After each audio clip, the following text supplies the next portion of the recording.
Hello and welcome to the Florida webinar for the release of the Health Minister's Guide on Zika. I'm Kimberly Cockle, the Associate Director for Health here in the Center for Faith-Based and Neighborhood Partnerships.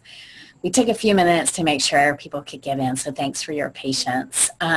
Today we're going to be discussing the Health Minister's Guide on Zika and the Zika Action Guide. They are designed to be used to teach your community about Zika. We are fortunate to have Dr. Anna Likos and Dr. Scott Santabanez to provide an update on the current outbreak and some basic scientific information about the Zika virus. We probably won't be able to get to all of your questions today, but we would like to try. So we'll encourage you to learn more about Zika virus at the CDC website at cdc.gov/Zika, or tweet your questions to cdc.gov to @cdc.gov or @partnersforgood. You can send follow-up questions to CDC Info, and that email address is cdcinfo@cdc.gov.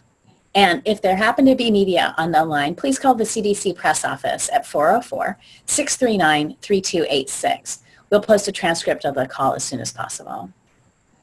For our first presentation, we're grateful to have Dr. Anna Likos with us. She's the state epidemiologist for Florida, and she's also the interim deputy secretary for health and the incident commander for Florida's response to the Zika virus. So you can imagine we're grateful to have her because she's probably quite busy. She recently retired her commission as a lieutenant colonel in the Air Force Guard, or the Air National Guard, where she served as a physician, ensuring that Air Force personnel were medically fit and ready for immediate deployment if required. Dr. Likos has extensive experience both nationally and internationally in fighting emerging infectious disease. She will discuss the Zika virus and the status of Zika right now in Florida. Thank you for joining us, Dr. Likos. You can now begin. We'll call you Dr. Zika too. Thank you. I appreciate the introduction. And I'd like to make one small correction. I am no longer the incident commander. When we began having locally transmitted cases, I needed to focus entirely on the epidemiology. And there's so many other aspects to this incident that Mr. Wayne North is now our incident commander. So I apologize. Thank you for that correction. Sure. So I wanted to talk to you today. First of all, thank you so much and for the opportunity to speak with all of you today. As you know, Florida is on the front line in the fight against Zika, and I greatly appreciate your time this afternoon to talk about how you, as leaders in your community, can help stop Zika and protect pregnant women. Next slide, please. I'd like to start by giving you an overview of Zika virus, its history, how it's transmitted, and why we need to be concerned about this emerging public health threat. Zika virus was first discovered in the Zika forests of Uganda in 1947, actually during the course of some research on yellow fever. It was found in a monkey who was ill. The virus was isolated and noted to be different. It is spread by a mosquito, specifically mosquitoes called Aedes aegypti or Aedes albopictus. They're very closely related mosquitoes. Both of these types of mosquitoes are present throughout the state of Florida. Many people with Zika infection will not experience any symptoms at all, or may only have very mild symptoms. And this actually presents a challenge in containing the spread of the virus because even people who don't have symptoms can transmit the virus to others via mosquitoes. Pregnant women are most at risk for negative impacts of Zika virus because the virus has been linked to severe birth defects, including microcephaly, when contracted by expectant mothers during pregnancy. Next slide, please. Before 2015, Zika outbreaks occurred in Africa, Southeast Asia, and the Pacific Islands only. Currently, however, outbreaks are occurring in many countries and territories. In December 2015, the Commonwealth of Puerto Rico, a United States territory, reported its first locally transmitted case of Zika virus. Cases of local transmission have also been recently confirmed in 2 other U.S. territories of the United States, the U.S. Virgin Islands and American Samoa. For the most recent case counts, please visit CDC's Cases in the United States webpage. And now Zika virus has been found to be locally transmitted and reported in a very small area of Miami-Dade County right here in Florida. Next slide, please. Zika virus is spread to people primarily through the bite of an infected Aedes species of mosquito. These mosquitoes that spread Zika virus bite typically at dawn and dusk, but they can bite any time during the day and night.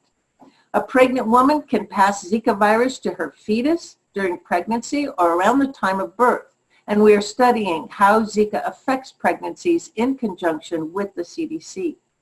To date, there are no reports of infants getting Zika through breastfeeding. Because of the benefits of breastfeeding, mothers are encouraged to breastfeed even in areas where Zika virus is found. A man with Zika virus, however, can pass it to his female or male sex partners. And there's also evidence that a female sex partner can pass Zika to a male partner. There's a strong possibility that Zika virus can also be spread through blood transfusions. Next slide, please. The major symptoms of Zika are really very nonspecific. The most common symptoms are fever, rash, joint pain, and conjunctivitis or red eyes. Here in Florida, what we see predominantly is rash, and many of our patients have told us that it's an itchy rash. So we look for those specifically. And please don't think of red eyes as being very strongly red. A mild conjunctivitis tends to be the presenting symptom. Next slide, please. Additional symptoms include muscle pain or aches and headache, and we have been getting more reports of what is called retroorbital pain or pain behind the eyes as the type of headache that occurs. Next slide. If you live in or travel to an area with Zika, you are at risk for being infected. It is likely that once you've had Zika, you are protected from future infections as immunity develops. Symptoms typically last several days to a week at the most, and some people, as I mentioned, will not experience symptoms at all. Hospitalization is very uncommon as Zika is generally an extremely mild illness. Next slide, I'm sorry. Zika is of most concern, however, to pregnant women, because if a pregnant woman contracts Zika during her pregnancy, she can pass the virus to her fetus. A pregnant woman can also pass virus to her baby around the time of birth, during the birthing process. We expect that pregnant women who develop Zika will have similar illnesses to people who are not pregnant. No evidence exists to suggest that pregnant women are more susceptible or experience more severe disease during pregnancy. We're learning a lot about Zika in the pregnant woman. The things we don't know, however, continue. For example, we do not know if pregnant women are more likely to develop symptoms compared to the general population. We don't know if pregnant women are more likely to get a neurological complication from the Zika virus infection called Guillain-Barré, which has occurred in rare cases. We do not yet know how often Zika gets transmitted from a pregnant woman to her fetus either. Next slide, please.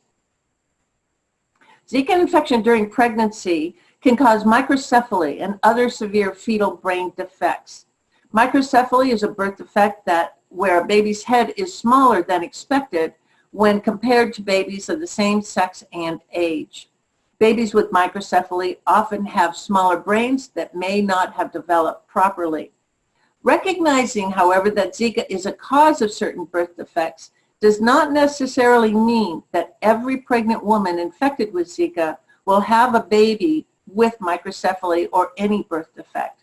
It merely means that an infection with Zika during pregnancy increases the chances for these problems.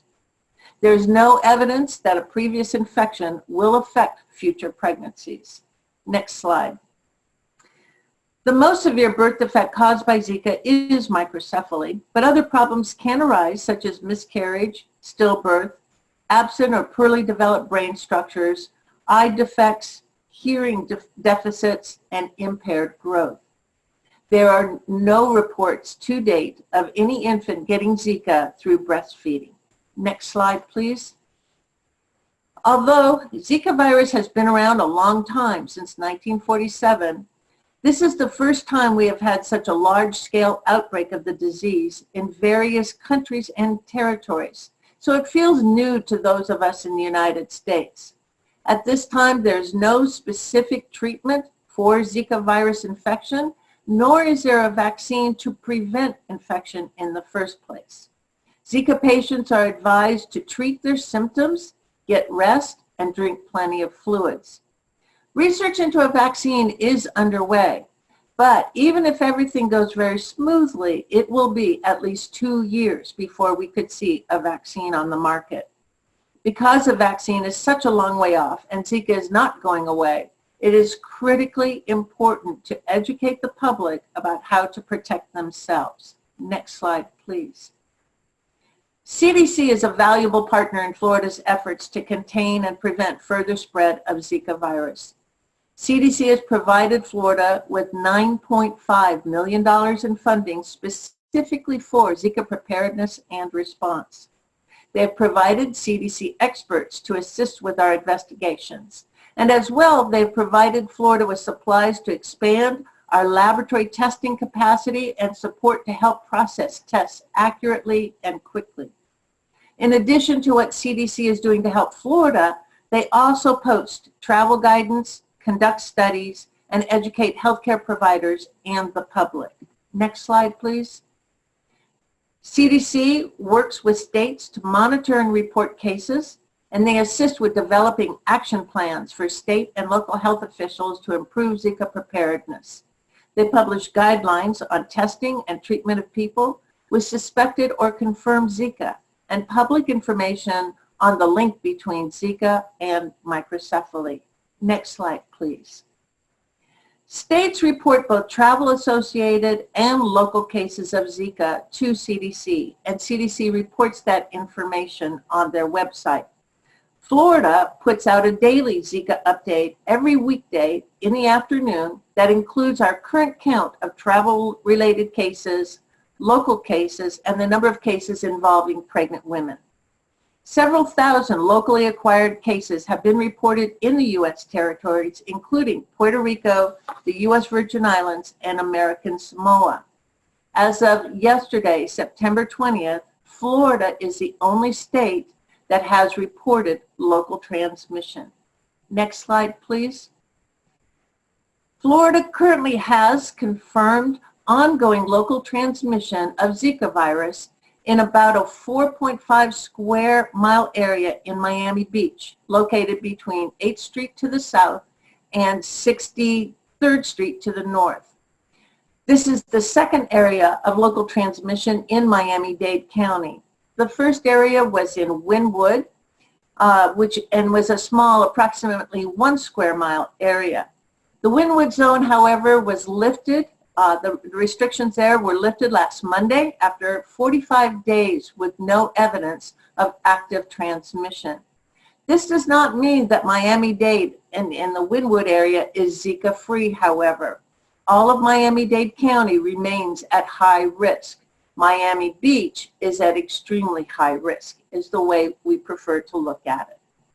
Florida's small case cluster, however, is not considered widespread transmission in the state of Florida.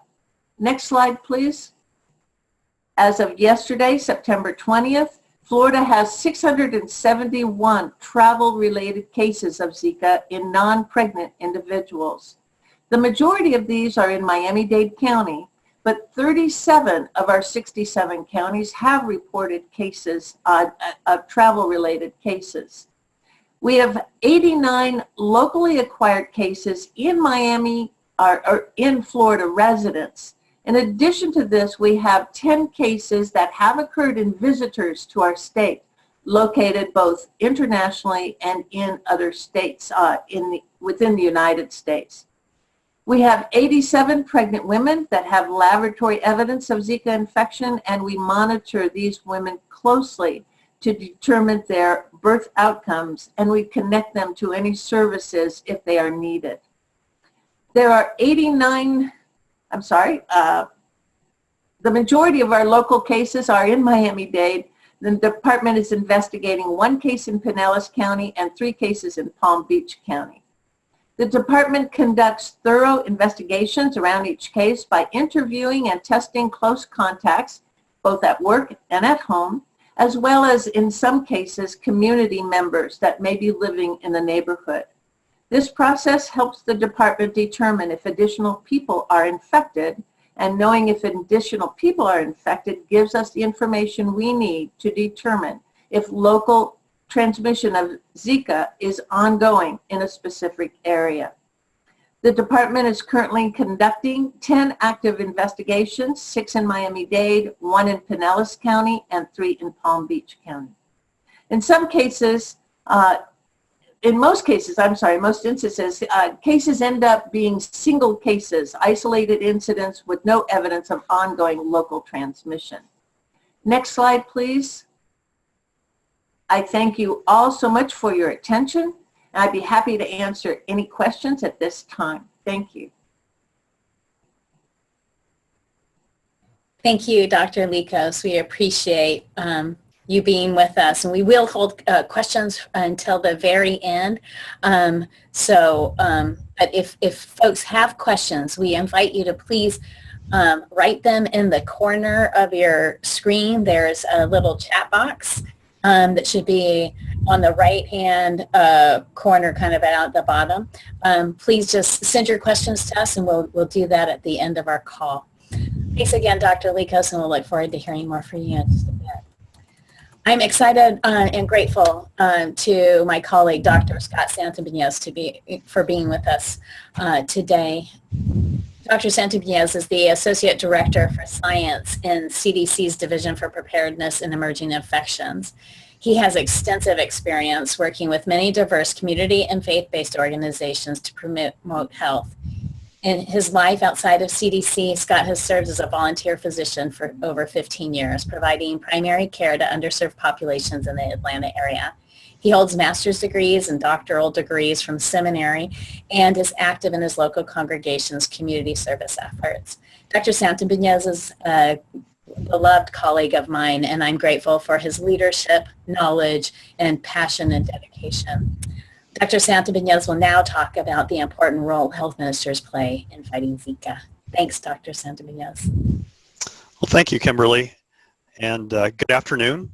And I'd like to thank everyone for taking the time to participate in this webinar. It seems like every few years we hear about a new infectious disease threat in the news. So we heard about H1N1 and Ebola and now Zika.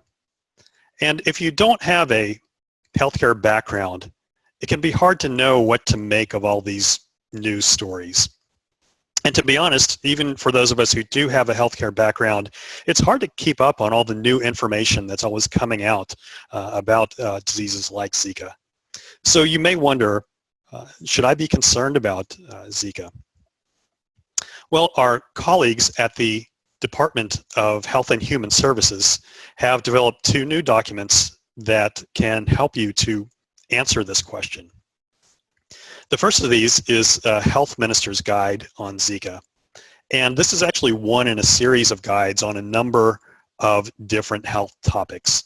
And this particular guide is designed to help your community understand about Zika. There's also the Zika Action Guide for health ministers. And this guide gives you practical information about steps that you can take about Zika in your community. On today's webinar, I'm going to give you a brief introduction to these 2 documents. Now, I won't be able to cover everything about these guides, so I encourage you after the webinar to go back and read these 2 documents in detail. And you should also go to CDC's website, www.cdc.gov/Zika, where you can find the most up-to-date information about Zika. So next slide, please. So what did the authors of the guide mean by the term health minister? Well, a health minister could be a pastor or a priest, an imam, a rabbi, perhaps a parish nurse who is interested in promoting health in his or her congregation.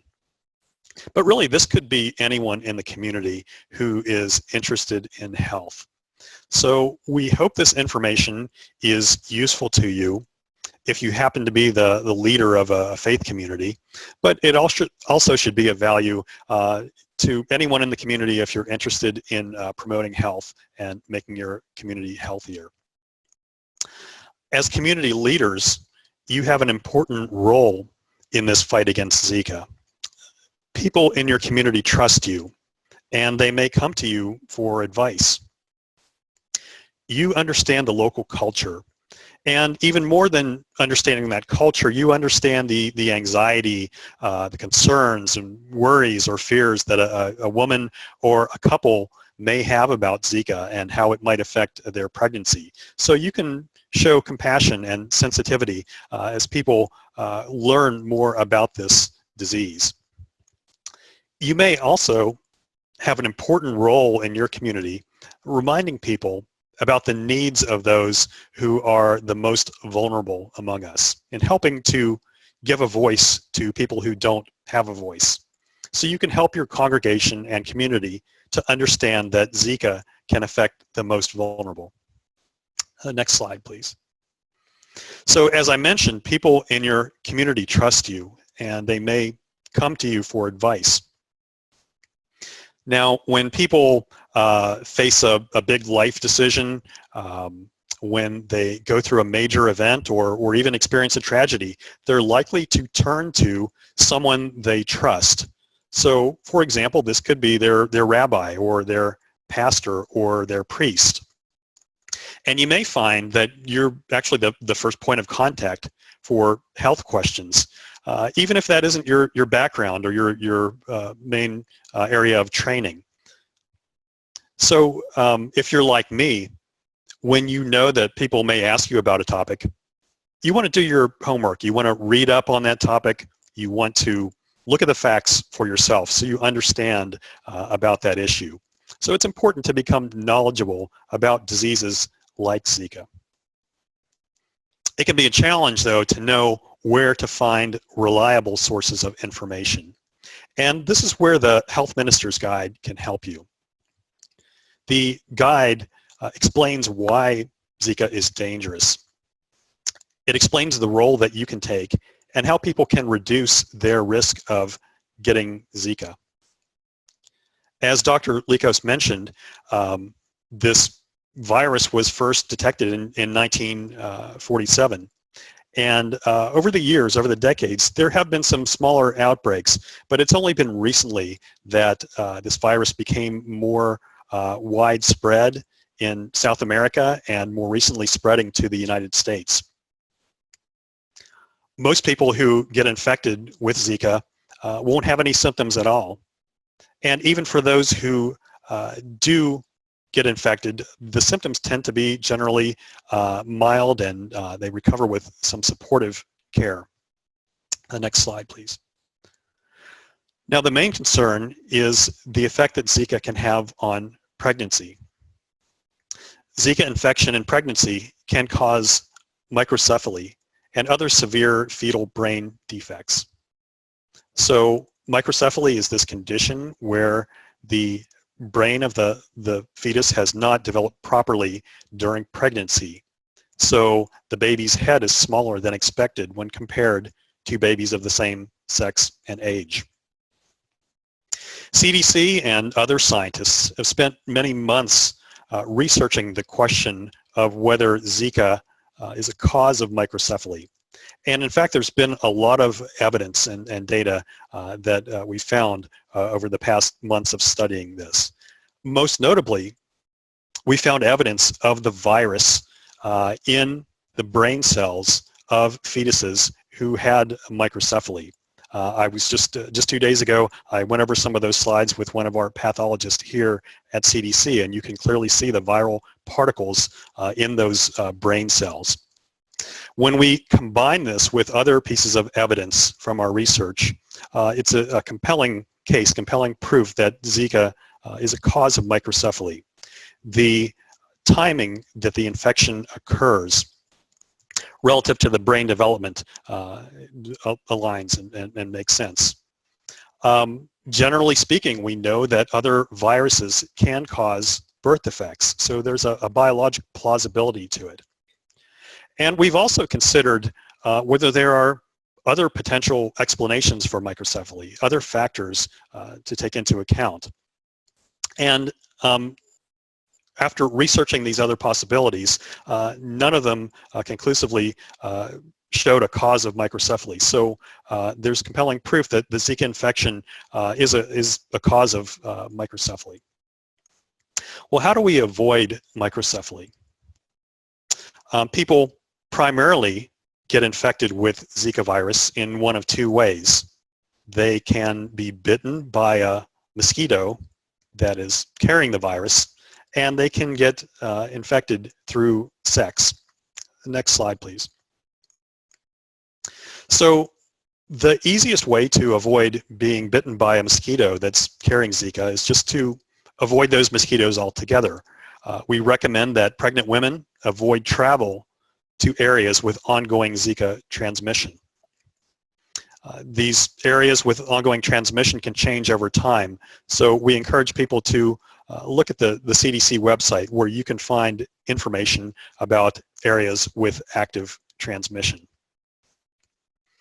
If a pregnant woman must travel to or be in an area with Zika transmission, we recommend that she use an EPA registered insect repellent, that she stay in buildings with air conditioning and mosquito screens, and that she wear long sleeve shirts and long pants.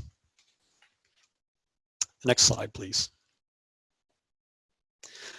So in this video, we can see a young woman who will be using insect repellent to prevent mosquito bites. So the young woman is applying mosquito repellent to exposed areas on her feet. You can see she's wearing a long sleeve shirt and long pants.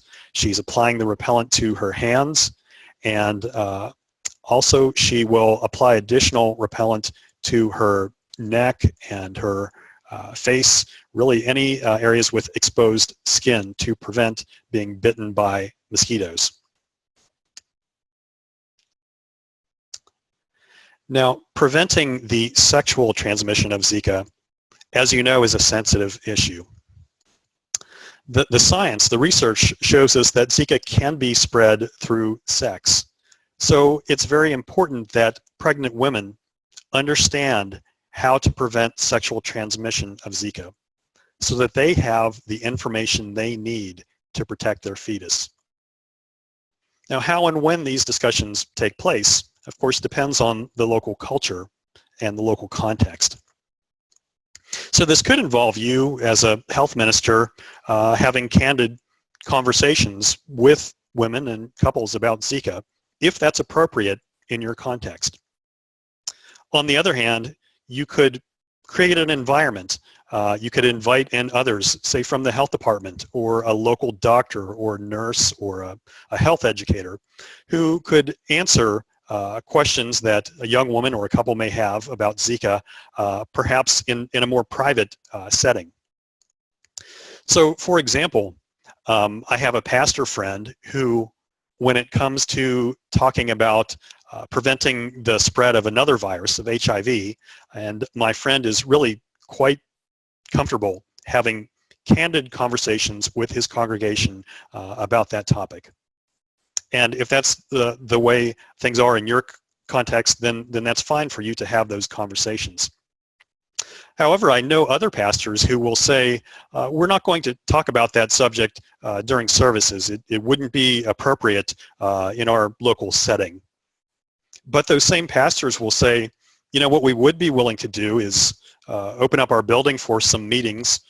We will invite in someone from the health department or a local doctor or nurse who can answer questions that young women and couples have in a more kind of private setting.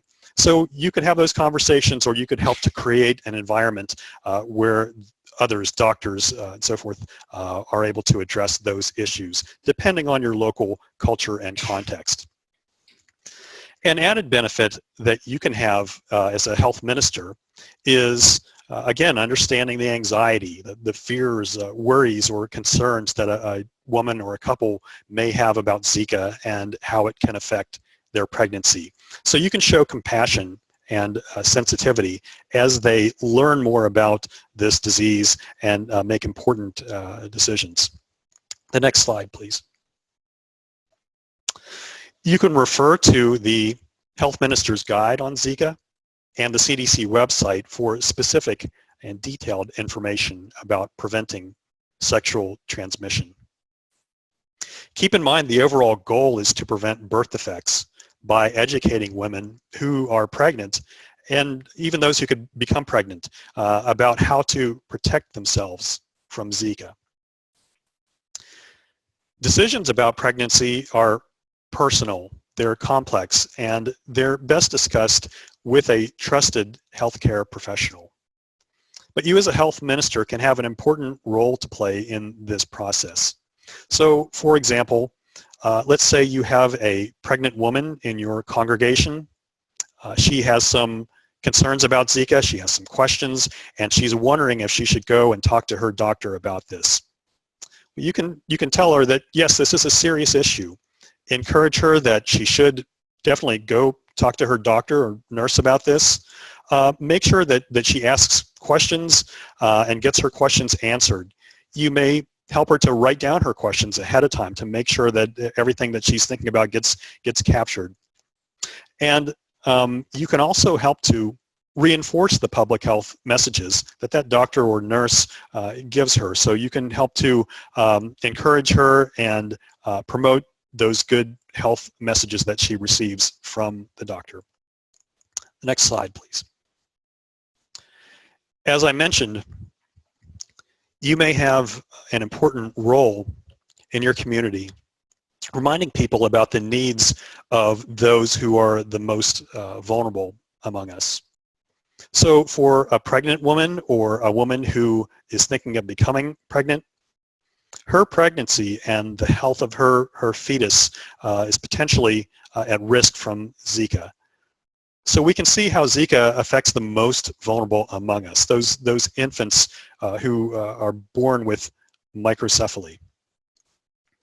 Zika also affects vulnerable people in other ways. As I mentioned earlier, we recommend that pregnant women avoid being bitten by mosquitoes by using insect repellents, by staying in buildings that have air conditioning and mosquito screens. But people who are struggling financially may not live in a house or an apartment that has air conditioning or that has mosquito screens. So it may be harder for that woman to avoid being bitten by mosquitoes. In addition, she could live in a part of the city that is far away from those manicured lawns and landscaping. She could live in an area where there's more debris and areas of standing water where mosquitoes lay their eggs, and so it may be harder for her to avoid mosquito bites for that reason. So if your community is concerned about the needs who are the most vulnerable, it can be important to remind them that Zika does potentially affect the most vulnerable among us. Anytime an infant is born with microcephaly, this is a tragedy, but it's particularly tragic and challenging when the family doesn't have the resources to be able to care for an infant who has these special needs. The next slide, please. The Zika Action Guide for Health Ministers gives you some practical tips that you can do, activities to reduce the spread of Zika in your community. And the Action Guide divides these according to the phase of the response. And what that means is what you would do before mosquito season can differ from what you would do at the start of a mosquito season. and you might have different activities after a first case is identified in your area. Should Zika become more widespread in your area, then what you would do during active mosquito transmission could also be a little bit different. So I encourage you to read over that guide and consider what you would do in those different phases. I'm going to go over some basic ideas of things that you can do next. So the next slide, please. The first thing you can do is to communicate. You can share fact sheets and infographics and videos with people in your community. CDC's website has a number of resources that you can use, and these are available in different languages. Many of them use pictures for people who may be of lower literacy, for example. So we encourage you to use these resources. And again, you're the most familiar with the communication channels that work best in your community. So we encourage you to use those channels which are most effective to reach your population. The next slide, please. You can also collaborate, get to know and work with your local health department and also your local community health center. You could work together to organize educational sessions where people can learn how to apply insect repellents. They can learn about areas with standing water where mosquitoes lay their eggs, so they know how to eliminate these areas. You might also work together to have educational sessions where a woman or a couple could talk to a doctor or a nurse or health educator about preventing the sexual transmission of Zika, perhaps in a more private setting, but make sure that they have all of their questions answered. You could also work with local businesses and employers to create a culture of health and wellness. Some businesses might even be willing, for example, to help install mosquito screens for pregnant women who don't have those. So you can be creative and see what's potentially available in your local area. And in general, I think these types of collaborations, these types of relationships are going to be useful not just for Zika, but they'll also help you to be more prepared for any type of emergency, like a natural disaster, if you're connected with these other parts of the community. The next slide, please. So another thing that you can do is help to clean up your neighborhood. And as this video shows, there are areas where standing water collects, where mosquitoes like to lay their eggs, and these are places like buckets, animal dishes, the tops of garbage cans. We see here the larvae in the garbage can lid. And also things like abandoned tires, anywhere where water collects. So you could organize volunteer activities where people in the community go around and clean up these areas where mosquitoes could potentially spread. And these efforts may resonate with people in your community because you're not only helping to prevent Zika, you're also cleaning up the neighborhood. You're helping to beautify the community. So it's an added benefit. The next slide, please. So let's review what we've discussed today. Zika is a serious health issue that can cause microcephaly and other severe fetal brain defects. You have an important role in the fight against Zika. People in your community trust you and they may come to you for advice. So you'll want to read up on the topic and make sure you've reviewed the facts and understand about this disease.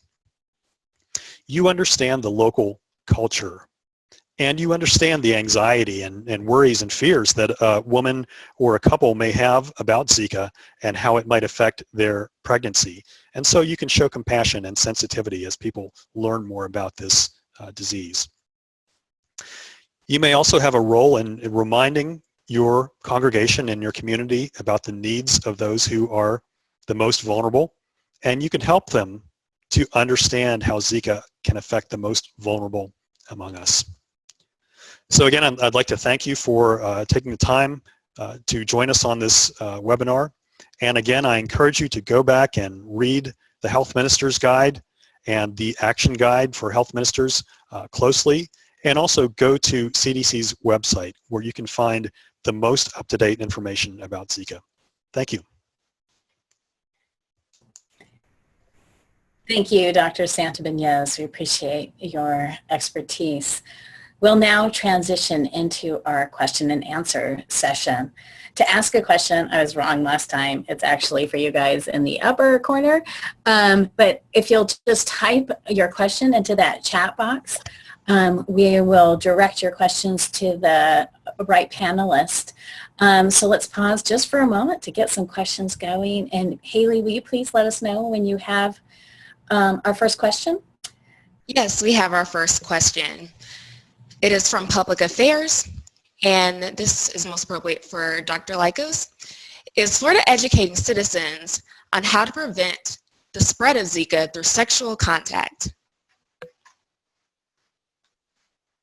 Florida does have information on its website that, yes, we do include the use of condoms and having protected site.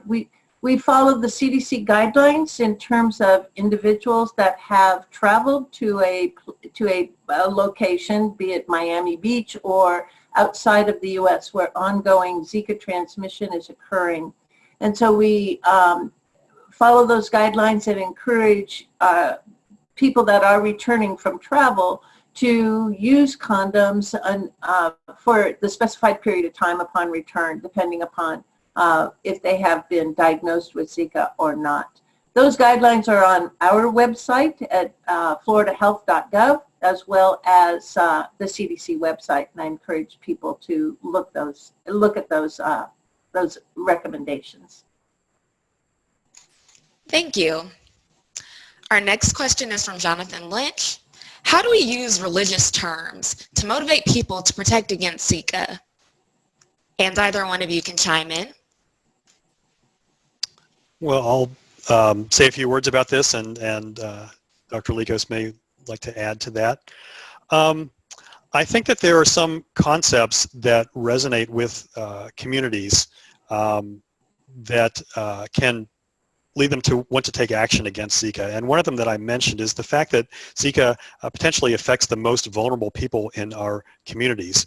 And I think people of various faith traditions are concerned about vulnerable people, about making sure that these individuals are cared for and are not at greater risk. So I think that some of these concepts really would resonate with various religious traditions and various faith communities. So it's important to remind people in our congregations, in our communities, that this is an issue that affects vulnerable people. Now, specific religious terms, we would look to you all as leaders in faith communities as to how that would apply in your local context, in your local setting. So you can get to know and understand the issue and see how you would communicate that in your local culture. If I might add, in the state of Florida, we have a very diverse population here, multiple cultures and languages, especially in South Florida. And so the assistance of our community leaders is absolutely essential in terms of connecting with the community themselves and using the terminology that is appropriate within that culture is just so important in order to get the message across. The main message being to protect yourself from Zika and exactly how to do that. Thank you. Our next question comes from Lisa Smith. She says, I used to live near Miami. I can understand why people are worried about aerial spraying. Is aerial spraying really worth it? And Dr. Santibanez, would you like to go first? Sure, I'll speak to this issue. And so when I think about this question, it's a very good question. And I tend to think about this as I would as a primary care physician. And so before we use any chemical, any substance around people, whether that's a medication or a pesticide, I want to think of two questions. Is there a reason for doing this? And if the answer is yes, then have we taken all the steps we can to reduce any possible risk from using this? So I think of these questions, before I would give someone, an over-the-counter medicine for a headache, or before I would prescribe an antibiotic for someone who has bronchitis. In this case, is there a reason for using these pesticides? Well, we've seen that Zika is a cause of microcephaly, and we want to prevent that. So there is a reason, a real health reason for doing this. Have we then done everything we can to minimize any possible risks? The types of pesticides used in aerial spraying are things that we've had many decades of experience using, and they've been shown to be safe and effective when they're used as directed. So we have a lot of experience with them. They have not shown to have side effects when they're used properly.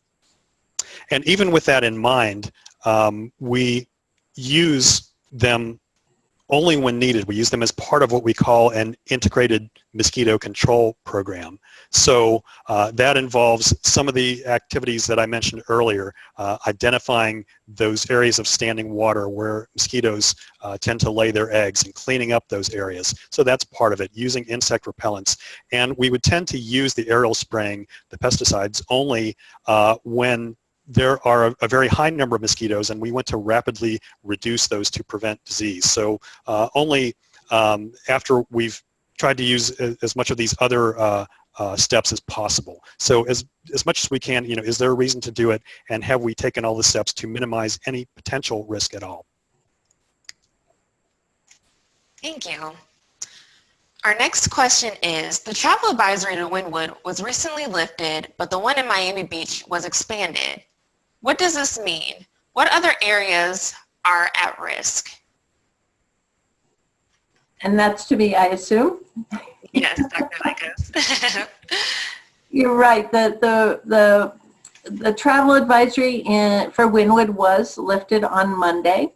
And the reason it was lifted is that 45 days since the most recent onset of symptom date had passed with no additional cases. So August 5th, there was a last case there, the onset of symptoms, and that's all we have is a date to start the clock ticking, so to speak.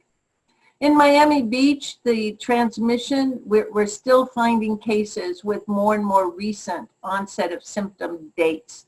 What we found north of Miami, north of the box, the initial box for Miami Beach, was that we found another cluster of cases that were living fairly close to each other, had spent time in the same areas, and that were having a symptom onset that indicated that there was ongoing transmission. CDC's definition for ongoing transmission is that there are at least 2 cases that live within 150 meters of each other with dates of onset of symptoms 2 weeks apart, meaning that the time enough time has passed between those two illnesses to indicate that mosquitoes are still infected and transmitting the virus to those individuals. The location of these areas was significantly far apart, obviously greater than 150 meters from the north boundary of the box. And so after careful consideration of all the cases in the area, the box was expanded. The clock has not started ticking for Miami Beach area as yet. We are still seeing new cases with more and more recent onset of symptom dates. So once the mosquito population is knocked down by whatever methodology we can use in the area, we will start to see fewer and fewer cases with onset of symptom dates that are later and later apart. Other areas of concern, we're always concerned about any case that we do find. As I mentioned, I believe in my talk, we do see single cases that are throughout Miami-Dade County, and that's why I say it's the entire county is at high risk. We look everywhere. We gather a great deal of information about where these people live and where they work and where they may have even gone to a restaurant or to an outdoor party. We gather all that information and look at it very critically, trying to identify any area, additional area, where there may be ongoing transmission. There's a difference between ongoing transmission and just transmission. We frequently see, even with dengue and chikungunya, a single transmission event that is local. There's no history of travel, but it goes no further. And we are seeing that with Zika as well. Our major concern, though, are those areas of ongoing transmission, and we look very carefully for them to be able to take appropriate steps to stop the outbreak. Thank you. Our next question comes from Ebony Brooks. Can you talk more about Guillain-Barré syndrome and how it affects the body? Should health ministers be prepared to address this condition in their communities alongside existing concerns about microcephaly? So thanks for that question. So Guillain-Barré syndrome is a syndrome that we can see after Zika virus infection, and it can also occur after a number of other types of infections.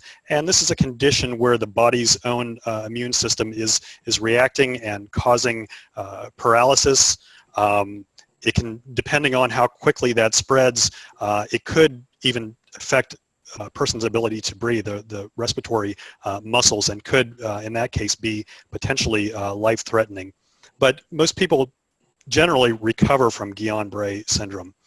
I think that the occurrence after Zika virus infection is generally pretty rare, but I think it would be useful for health ministers to be aware of this as a complication. So as you learn more about this disease by studying the Health Minister's Guide, this is one of the complications that you can learn about as you understand more about this disease. Thank you. Our next question is from Jason Wood. Once a woman has developed an immunity to Zika, are her future pregnancies safe from infection?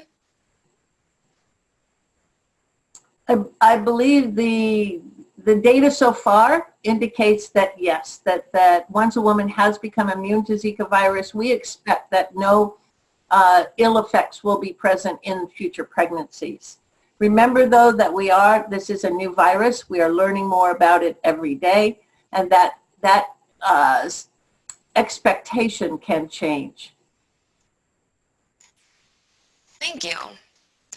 Our next question is, how long can a male be a carrier of Zika? In other words, can a sexual partner get Zika from a male years from now if they're infected? Well, that's an area of ongoing research. So we're continuing to learn more about this, continuing to study this, and so it's something that we need to continue to research. I agree with that. It's a great question. We have had some cases here in Florida, just a couple, where we have had men who are infected, and we've been able to demonstrate the presence of virus in the semen. We follow them on a weekly basis thanks to our terrific disease investigation specialists that engage with the individuals, and they have been providing us with samples over time to test for the presence of virus.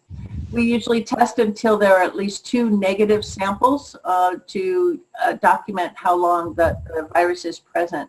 To date, the very limited number of cases we have indicates that it's present in the semen for 4 to 6 weeks. I believe there are other cases that CDC is possibly aware of, or I've been told by CDC that there are cases that the semen has been positive for longer periods of time, but I don't know how long that is.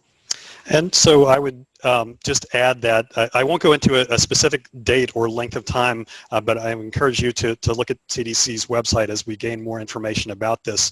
But I will say more generally that we know that the virus does stay in semen for a longer period of time than it does in other bodily fluids like blood or you know, other fluids. So that's something to keep in mind. Okay, thank you. Our last question comes from Lisa. This is a difficult topic to bring up. Do you have any suggestions for starting the conversation with pregnant couples, or is it best to wait for them to approach our health ministers first? So I'll mention a few things, and Dr. Likos may like to add. It is a difficult topic to talk about, but I think that we do need to be proactive because we want to protect those pregnancies, protect infants from being born with microcephaly. So we do need to be proactive. There are some tools that are available to you that can help you get the conversation started.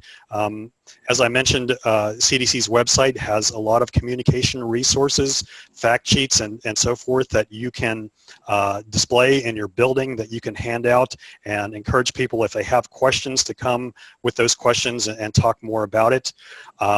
You can work with your health department or local doctors to have educational sessions and invite people to come to those, and that may get some of those discussions started where they can ask their questions and learn more about keeping safe from Zika. And I totally agree. I think we do need to be proactive in bringing up the topic. And as health ministers, I would, for you, I would really like to underscore some of the ideas that that Doctor talked about, and especially the community efforts to clean up the neighborhood or drain and cover is our Florida message for that. It is so important to be able to get out into your community, and I think one way you can do this to bring up the conversation is to actually start a campaign to clean up neighborhoods within your community. Once a week, organizing teams that'll go house to house, helping some of the folks that maybe can't get outside and take care of it themselves so much. We really do need that grassroots level of activity in the neighborhoods, in the communities, to drain any kind of standing water, to cover any water that can't be drained, to get rid of even little tiny bottle caps that might be collecting a drop of water. Mosquitoes, this particular mosquito will lay its eggs in those very small containers. A colleague of mine went around with mosquito control in Miami, and they were telling me about going to a house where on the back porch was a bird cage with a bird in it, and as we all want to take care of our pets, there was a little cup of water in the bird cage, and no one had really thought about changing that water on a regular basis, and it was teeming with mosquito larvae. So think about everything around your homes, and especially also around businesses. Since Zika virus is a very mild illness, what we're finding is that people go to work, even when they're sick, that even if they have symptoms, they go to work because it really doesn't make you feel so bad that you feel like you have to stay in bed. So they go to work, and we're finding that places of business are playing a bigger role in transmission of this disease than the home site, which is our usual place of doing epidemiological investigation. So anything you can do to help us drain and cover, get rid of mosquito breeding sites will certainly help reduce the transmission of Zika virus in your communities. All right, thank you. This concludes our question and answer session. And thank you, Haley, for moderating that. Well, this basically concludes our webinar. Thank you so much for joining us. Remember that as health ministers, you're trusted messengers, first responders, and cultural key holders. And I just want to punctuate what Dr. Likos said. In all of those roles, it is so appropriate for you to practice vector control. And we at the Center for Faith-Based and Neighborhood Partnerships are convinced that as you engage in community vector control activities, those complicated, more nuanced conversations will naturally flow because you'll be in close contact working with each other and building that trusting relationship. In a previous national webinar, we had the head of the Office of Faith-Based and Neighborhood Partnerships in Puerto Rico talk about solidarity and how important in a time of an epidemic solidarity is. And by doing these community activities and practicing these vector control methods, we are confident that you will build that trust, you'll build solidarity, and be prepared for the next whatever public health or other type of health issue comes up in your community. Thanks for joining us. Please visit the CDC info to get more information on Zika, and visit our website at hhs.gov/partnerships to get more information on health ministers' guides and to see the other guides in this series. Thanks so much for your time with us today, and have a great weekend.